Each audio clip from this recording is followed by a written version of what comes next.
keshura ntateshe n'imihanda ikamateshe bigatuma ngira meditation destiny alkweshe keshura mateshe n'imihanda ikamateshe bigatuma ngira meditation destiny alkweshe ninjiye love nafize mu baby adondo ko bicamo iyi mihanda nkoreramo yatumye love nageramo gusa ndikuru baby do worry kudide bafone basi so bari mihanda ngigira money hey you know love ni so bro hari abantu bakwereka yuko bagushigikiye mu muziki abo bantu rero bizeye sana usanga batanagushigikiye kuko umuntu arakubwira ati genda pedi yangu uri tare basanga kubwira ko ufise tara ngurashoboye ngo genda ukore nginjira studio kandi je ndahari nze ndagufasha me hagera kurusohora cange be ajugiye gukora uramubwira ati mutangiye gukora kwere fona cazimya ukagenda ugakora gaheza yabona ko bigeze kuraka ko bazati mbe warakoze bimeze gute tije narahejeje gukora kabisa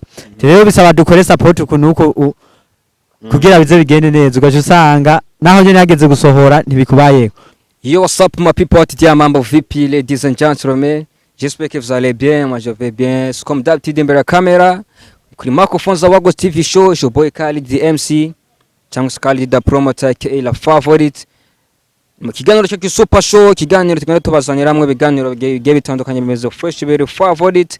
Ni kumwe n'umwe mu gwaruka, umwe mu bajene babarizwa muri 247 music industry ku mazina ni NBL. Hariho tugiye kubana na mu kiganiro cyacu cy'uno munsi. So raba neza ko amaze kugira subscribe ku rubuga rwacu rwa WAGOS TV show kugira ngo uzushobora kuza wirongera amakuru ara update amakuru ameze neza. So ntabarambiye rero family, reka tumikaze mu kiganiro cyacu super show NBL. Urahawe ikaze mu kiganiro cyacu super show. Merci beaucoup. Anje ndaryoye kuba nageze mu kiganiro cha super show. Bana ni fresh query. Nkuko bisanzwe nyene ni NBL ha. Thank you so much. So this is NBL. Agenda baruza muri 257 music industry. Umwanditsi w'indirimbo mwagiye mukunda harimo indirimbo Mood iri on trend mwaka kanya, akaba agiye kutubwira byinshi ku ndirimbo yiwe ndetse no ku kazi ka Miss ka music. So family ndongenda baramukije bwa kecanke mwiro bivanye n'umwe wese ariko aradukwirikira aherereye, abari United States of America, abari Europe, abari Asia, abari United States of Arabic, tubabwira ati turabakunda cyane. So NBA urashobora kuramutsa abakunzi bawe, uramutsa abakunzi b'umuziki ndundi, uramutsa n'abakunzi biterambere muri rusange. Abakunzi b'umuziki w'u Burundi ndabaramukije n'abakunzi ba WAGOS TV show. Bana big up sana n'umusore wanyu NBL ha. Thank you so much. So ni NBL. Mbego baba ubabonye ijyambere NBL kuri microphone za WAGOS TV show imbere ya kamera. Mbega NBL yo barinde amazina nyakuye NBL na yahe? Mbega NBL avuka he? NBL amazina yanje novuga ni Nitanga Beraka. Of course. Ari havuye NBL. Abamvuka mu ntara ya Kayanza. Mugabo mu mwanya nkaba nsanzwe nkorera umuziki mu gisagara cha Bujumbura. Ni fresh. So neza na neza izina NBL byazananye hehe neza na neza mayo mazina utubwiye wawe. Ariko tubona ko NBL ari ndome zitatu. Peut-être ko zifise signification. N ni Nitanga, BL naryo BL yavuye muri Beraka. Umva ni NBL. So thank you so much. So this is NBL. Umwanditsi w'indirimbo Mood iri on trend mwaka kanya. So shout out behind the camera. Krema Prono yo kudufasha kugira ngo amasana ashobore kuza ameze fresh. So ndongenda gwa ikaze ku indi ncuro NBL mu kiganiro cya super show. Bana nanje nahigereye mu kiganiro cya super show. Yes sir. By the way NBL unapendeza. Thanks sana bro. So NBL imbere ko twinjira neza na neza mu kiganiro cyacu nyezina, mbega urugendo rwa NBL rwari rumeze gute kugira ngo ashobore kwinjira neza na neza muri 257 music industry mu mfunyapfunya? So urugendo rwanje novuga ati n'urugendo novuga ati rumeze neza guhera nkiri mutoya. Of course. Kuvuga n'umuntu hari gihe hariho bibona agaca avuga ati uracari mutoya. Mugabo hariho umuntu agenda aragira etape. Mugabo novuga ati nagiye byagiye biragenda neza kuko uko iminsi igendera irahera niko ngenda ndunguka ibintu byinshi muri experience y'ibi bintu nkora. Ni fresh. Of course. NBL umaze gushira hanze indirimbo yawe, indirimbo yiswe Mood.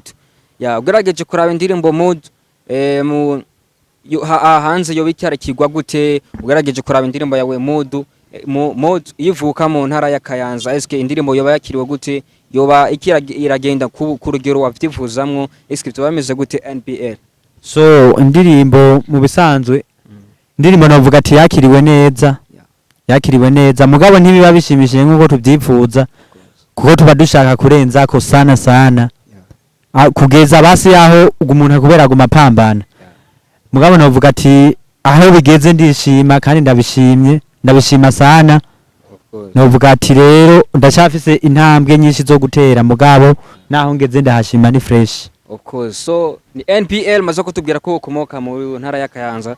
Tugerageje kugira enquête turasanga abaririmbyi b'abanyakayanza ari benshi. Ariko n'ubu turatora why?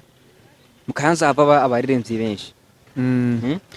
Mu bisanzwe tubyisangamo novuga ati tubyisangamo kandi intara yari yose kenshi usanga ifise umuco abasibe ikintu cyabarizwa usanga bafise ikintu usanga badominamwe cyane badominamwe sana kuko tubona Kayanza iri domina cyane mu bintu bya music yeah. Thank you so much. Kandi mu Kayanza hari beshi tuzoguma tubona n'abandi hari beshi kabisa. Wow, thank you so much. So ni NPL ubarizwa muri 257 music industry mbega kubera ki NPL wahisemo kujamo muri music nariga tuzi ko talent zibana nyinshi hari ama talent ya gukina football hari impano zo gukina amasinema ndetse n'izindi impano zigiye zitandukanye ariko NPL waracagiye kuja muri music kubera iki ni rihe banga ryatumye cyane ya inspiration yatumye uja muri music so gituma je ninje muri music novuga ati nabyisanzemo kabisa kubera hari ibintu guma wumva bikurimo nyene bigatuma mbe novuga ati bikurungika muri studio gukora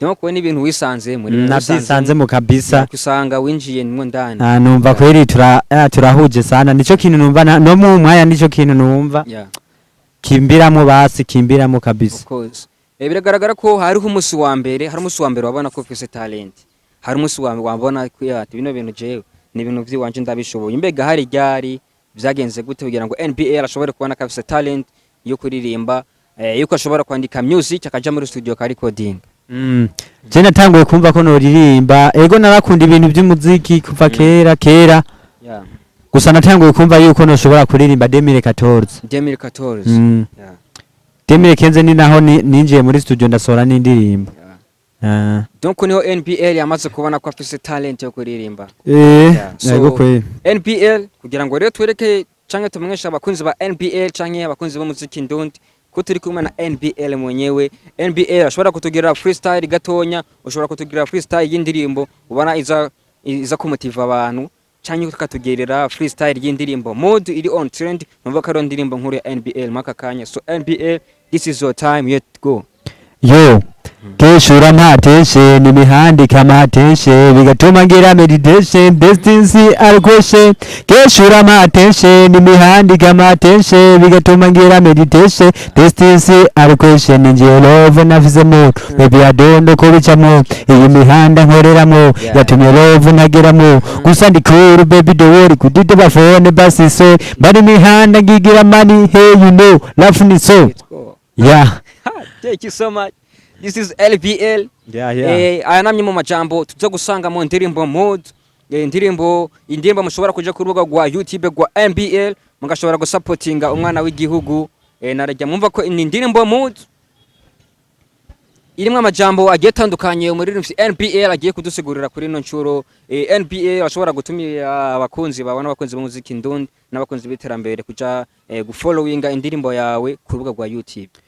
Bakunzi ba WAGOS TV show bikiganiro ni kuvuga ndabatumiriye kuja kora indirimbo yanje kuri YouTube yitwa Mudu ni Yanje ni ya NPL mubandanye kwisupportinga kugira tuyigeze aho itegerezwa kugera of course so NPL ubarizwa muri 257 music industry neza na neza mu mudiho wa rap niko no bivuga wa rap kubera ki NPL yahisemo kuririmba rap narega tuzi ko ama style yo kuririmba ari menshi ama style yo kuririmba ni menshi mugabe gituma nahisemo rap mu bisanzwe naje nama ndi umuntu akurikirana umuziki sana Yeah, of course. naravye mu style zigezweho nk'ubu kuba mu minsi yahere wumva nasanze ndi n'umuraperi nyene Yeah. naravye mudiho ugezweho Yeah. uriko uratrendinga ubona ateza imbere igihugu vyoroshe mu gihe abantu bogushigikira Yeah. camitamo kwikorera rap mugabo ni rap drill Yeah, of course. ya niyo ndiko ndakora muri uwo mwanya kandi biba bisaba abarundi babitahure Yeah. ko n'umudiho ugezweho kandi ubona ateza imbere igihugu vyoroshe sana Yeah. ukanagira basi ico dufasha na twebwe tuwukora ni n'umudiho uryoshe sana sana Of course. ku muntu kweri yugurutse mu mutwe kabisa Yeah. drill iraryoshe sana sana sana. So mu bantu bataratahura neza mudiho wa rap narijya ko hari abantu batarasobanukirwa neza ibintu bya rap, abantu benshi bazi ko ari ibintu nyene abantu abaririmbyi baririmba ko baradisingana kenshi bako barapondana, ariko turazi ko ushobora kwandika rap uriko urukarandika amajambo y'urukundo. Hari n'abaririmba rap bariko bararirimba indirimbo z'Imana. Yeah. Nukuvuga rap nko NPL sowe ubitubwiye ni bayikunde kubera ko ari umudiho uryoshe sana. So ni indirimbo mood kubera iki title mood. So je indirimbo mood ni indirimbo novuga ati nabanje ndiyumvira ati ikintu noririmba muri minsi kigezweho n'abantu babayemo na twebwe tubayemo casanga novuga ati reka manze kubera mu tubaye mu kintu novuga ati cy'urukundo camanza navuga ati mbe ugo rukundo nabwo intambamye ziri mu ugo rukundo nizihe byanca mvuga ati reka manze ndirimbe mood kungena umuntu aronka mood ari mu rukundo cyangwa akayiburira mu ugo rukundo camvuga ati reka rero ndirimbe iyo titre mood. So inspiration y'indirimbo mood yazananye hehe mbega yaje gute eske ni situation iyihe NPL yarimo kugira ngo ashobore guca yumvira kwandika amajambo ari mu ndirimbo mood. So nk'akarero mfatiye naha tubaye mu gisagara turabantu usanga tuguma twiruka hirya no hino umuntu arondera ukungene afungura aryama girane byinshi usanga dukoresha amafaranga rero kenshi usanga ego turaba nuvuga ati rukundo rwatumotiva ukagwisangamo mugabo hari byinshi ugenda urahura navyo ugasanga nugo rukundo wari wifuza n'umwanya urawubura nimba ari nk'umudema gutelefone ugasanga wibereye uriko urahinda nk'ibene ahantu yakwamiye bro na phone irakunanira gutora kweri mu mufuko usanga rero ari ibintu tubayemo kandi ewana haso nurarubva mu majambo makenya iyo niyo nsiguro y'indirimbo mood ukuvuga uwo uza kumvira indirimbo mood niko yo kumva insiguro NBA ajije kuduhera mejeje gutanga yes. So NBL umaze kwinjira muri 257 music industry NBL waragiye uragira collabo zindoto waragira indoto wifuza gushikako mbega collabo zindoto za NBL niziye collabo nazo zishobora kuba izo ngaha mu Burundi zishobora kuba izo hanze mbega NBL yamaze gushika handi yifuza kugera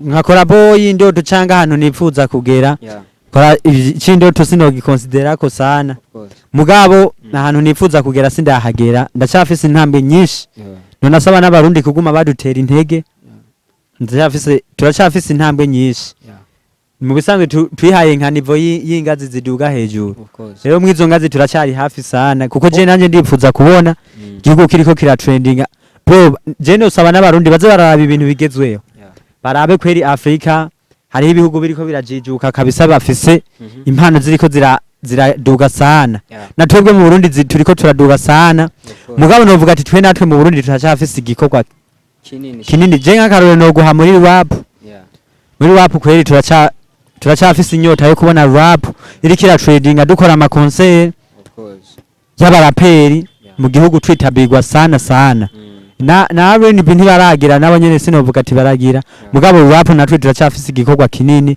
kandi nosaba abarundi kugifata mu mugongo kugira natwe ibintu bagashiramo ingufu nyinshi biragaragara ko hakenewe ingufu zigwije kuziko zirakoresha yego kabisa kuko umuziki ushobora gufata yindi ntambwe Sevrano tugeze si hafi Sevrano tugeze si hafi bivanye no twavuye ariko ingufu ziracyasabwa nyinshi kugira ngo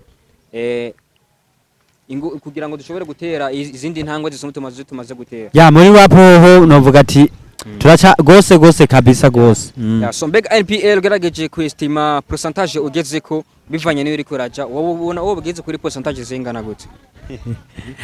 Yo navuga ati je nk'akarorero ikintu kitubera intambamye navuga ati nizo percent ndazigereko.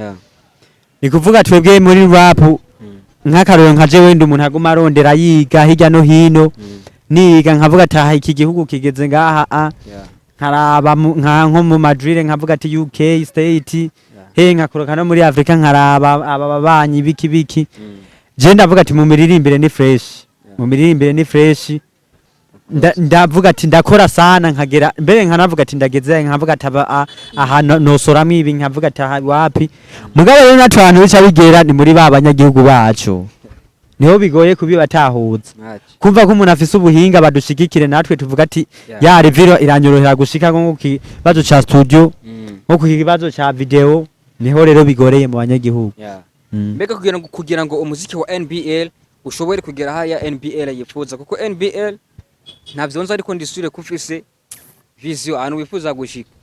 Mbega kugira NBL ashike hari hano yifuza gushika heza ko namwe nziza mbega ho kogwa iki kubakunzi b'umuziki ndundi ho kogwa iki kubakunzi biterambere n'abakunzi ba NBL.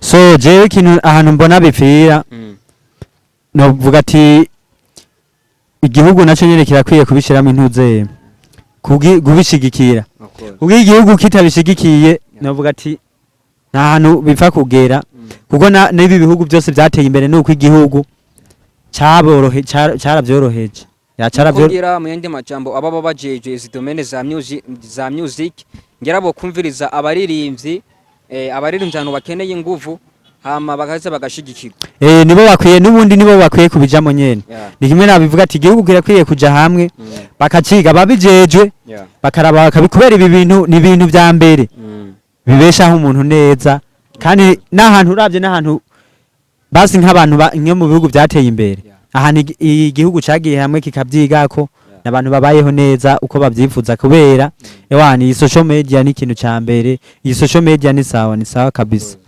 So NBL ugerageje kuraba umuziki ndundi urabona ahantu ugeze iki gihe kandi urabona muziki ndundi iyo wazananye mbega NBL ugerageje kwistima kuraraba umuziki ndundi mu myaka nka 10 iri imbere wowe ubona ku level imeze gute? Ntabyo mbona kuko mu myaka iri imbere sinovuga ati ndahabona oya kabisa sinovuga kubera nubundi yego twe turakora sana nka jewe nk'intuze nk'inguvu shiramo novuga ati mu myaka 10 kungene nibona nk'umuntu yoba ageze kure sana mugabo rero sinovuga ati nko muri niveau rusangi nka jewe ndibona ko nzoba ngeze kure mugabo mvugaye muri rusangi sinovuga ati ntuze mfatiye muri bose hamwe sinovuga ati ndabibona kabisa no mambeshe kuko sinzi abazoba babihevye sinzi n'abazoba baje niho rero bigoreye ariko twizere ko intambwe uko ariko kose umusaruro uzoba ari mwiza muri iyo myaka naje nibyo nifuza kugira ahubwo nosabira notumira n'abandi baze dukore naho tubona ibiduca intege byinshi mugabo ntitwocika intege dukore sana dupambana. So mbega NPL nimba atari banga mu kazi kiwe ka Misos ka 257 music industry mbega NPA arafise inguvu ziri nyuma yiwe canke ibikorwa vyiwe akoresha inguvu ziwe bwite? Bro je nkoresha novuga ati nkoresha inguvu ziwanje yasivye ko umuntu aba afise abagenzi bakunda ibintu umuntu abakora gasanga baravuza ati reka duteme ukuboko nawo mujama itara yiwe ije ahabona ntiyicaye usanga ari fresh nawe ubundi ho hanini ni jewe kweri fresh. So mu yandi majambo NBL nimba hari management canke yo bari inguvu zabazikeneye gushigikira NBA ari free arahari kugira ngo ashobore gushigikirwa? Ndahari kabisa. So mbega nize support nk'umuntu wabakeneye gushigikira NBL yo mu supportinga tuzi ko ma support ari menshi ashobora gusupportinga akagwa nk'inoti ati wewe ndakuriye studio ndacenda kuriye video hari n'abazi ko supportinga mu kugusengera hari n'abasupportinga umuntu agiye YouTube akagira subscribe hari abagira ama partage tijenyo support inshoboye mbega NPL ni yahe support yoba yifuza gushigikirwa kugira ngo ashobore gushigikirwa agere kure kuri za ndoto ziwe yifuza? Mu bisanzwe support uvuze novuga ati vugiye muri rusangi izo zose uvuze zirakenewe mugabo support ya mbere ni umuntu akuba hafi kuba hafi nyimba hageze gukora video akavuga ati muri video mbona hazokenega ikwi ko ibikora uku bizogenda uku basanga basa kubaye hafi mw'ivyo cyane cyane muri gukora nka audio na video bumva ni support yiwe ya support yiwe iyo support ni nziza ya mbere kuko strategy za music hagoye gukora nivyo bintu bya mbere bigoye kindi na ibindi navyo bica biza bukebuke ugendera bibona experience kugenda bivanye n'intambwe uriko ratera biba byoroshe donc muri rusange izo support zose NPL arazikeneye kugira ngo ashobore kugira iki aba ashobore kubandanya yivuriwa cinye gukora ibikorwa vyiwe bimworoheye sanarge turabizi ko buri kazi kose kagira challenge NPL ashobora kutubwira challenges nke ugenda uhora nazo mu kazi kawe ka misi yose mbega kugira ngo challenge ziveho kugwiki canke challenge nyene ni kawaida n'ibintu vyamana n'umuntu so novuga ati challenge tugenda turahura nazo bro hari abantu bakwereka yuko bagushigikiye mu muziki abonye abantu rero bizeye sana usanga batanagushigikiye kuko umuntu arakubwira ati genda petit yangu uri tare basanga kubwira ko ufise tara ngurashoboye ngo genda ukore nginjira studio kandi je ndahari nze nagufasha me hagera kurusohora cange be ajugiye gukora uramubwira ati mutangiye gukora kwere fona cazimya ukagenda ugakora gaheza yabona ko bigeze kuraka ko bazati mbe warakoze bimeze gute tije narahejeje gukora kabisa rero bisaba dukore support kunuko kugira bize bigende neza ugaje usanga naho nyene hageze gusohora ntibikubayeho kandi ugaje usanga n'abantu tuvuga ati batubaye hafi mu muziki nk'aba bajournaliste nkawe novuga ati ni sawa nkawe urabona umuntu murakorana fresh uratahura gufashanya icari ico mugabo si benshi babitahura nyimba ari nka sample usanga babitahura ari novuga ati nka 20% benshi bakora bashaka inyungu zabo bakora bashaka inyungu zabo nta babitahura amfite umva izo ni za challenge nyine umuntu agenda ahura nazo nizo za mbere kandi challenge naso bavuga ati rufa ko umuntu agenda ahura nyine na challenge umuntu abari karakora kugira ngo zimukomeze ibyo ni ibyo n'ubundi utabiciyemo novuga ati usanga hariho ibintu utamenya kwikontrola mugeze of course so tugaruse rero hagati mu baririmbyi hagati ya nyabaririmbyi mbega umubano hagati y'abaririmbyi umeze gute hagati y'abaririmbyi bakuze n'abaririmbyi bakiri bato mbega harabo gufashanya hagati yanyu canke mbega haragaragara urukundo rwo gufashanya mbega bimeze gute hagati yanyu abaririmbyi NPL so mu kintu cyo gufashanya abaririmbyi aba bakuru n'abatoya nta bihari kuko urabona nta makorabo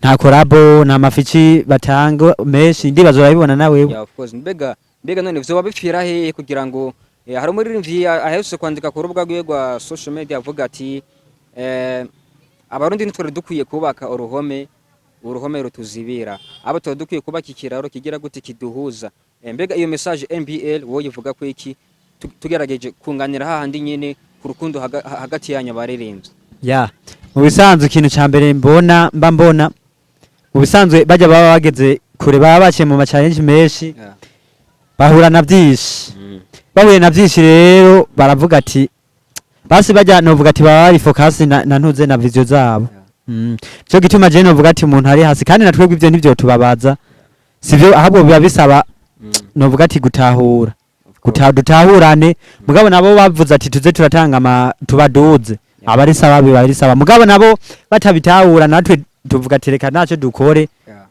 uko bizogenda nuko nyene novuga ati nabo sinzi je novuga ati bivana na mind y'umuntu mugabo gufashanya biba bikenewe sana so NPL umaze gushira hanze indirimbo yiswe Mode amaze kudusegurira imvo n'imvano nisigura ya Mode na message wagombye gutanga so NPL inyuma y'indirimbo Mode iri kutegura iki kutegurira iki abakunzi bawe mbega nimba ritari banga NPL hari kindi gikorwa coba kiri inyuma ya Mode mbega n'iryari nimba gihari coba kizoshobora kuja mu bakunzi ba muziki ndonje mu bakunzi ba NPL so Jen kukijanye n'igikorwa gikurikira novuga ati ni vuba navize songe shasha kandi ndibaza izobisara sana of course izo bari songe y'ibisazi mbega nimba atari banga ni indirimbo izoba irimo NPL wenyene canke ni collab so novuga ati nkubu ku kintu c'ama collab simwe umwanya mugabe indirimbo nifuza gushira hanze vuba Yeah. Nindirimbo nzoba ndi umwe Yeah. nzoba ndi umwe nyene nta collabo mugabona collabo zirahari ni vuba Of course. collabo kandi nazo nyene zizoba zimeze neza zizoba zimeze neza. Thanks. So mukurangiza ikiganiro cyacu NBL tugushimira kuba witabye ubutumwa bwacu muri WAGOS TV show ikiganiro super show twizera ko nindi cyo twagutuma ko kuzotwitaba NBL. Yeah, so family nkuko mubona yari NBL kuri microphone za WAGOS TV show tubasaba kuja ku rubuga rwa NBL mukaza kuraba indirimbo yiwe emeze fresh giswe mood mugashobora gushigikira umwana w'igihugu mugira subscribe ku rubuga rwiwe like comment na partage gira mufashe ushobora kwagura imbibe niwashigikira NBL uzobere mashira akigoro mu gufasha mu kuduza idarapo ry'igihugu. So family reka tubabwira ati love you so much, see you later, hasta la vista.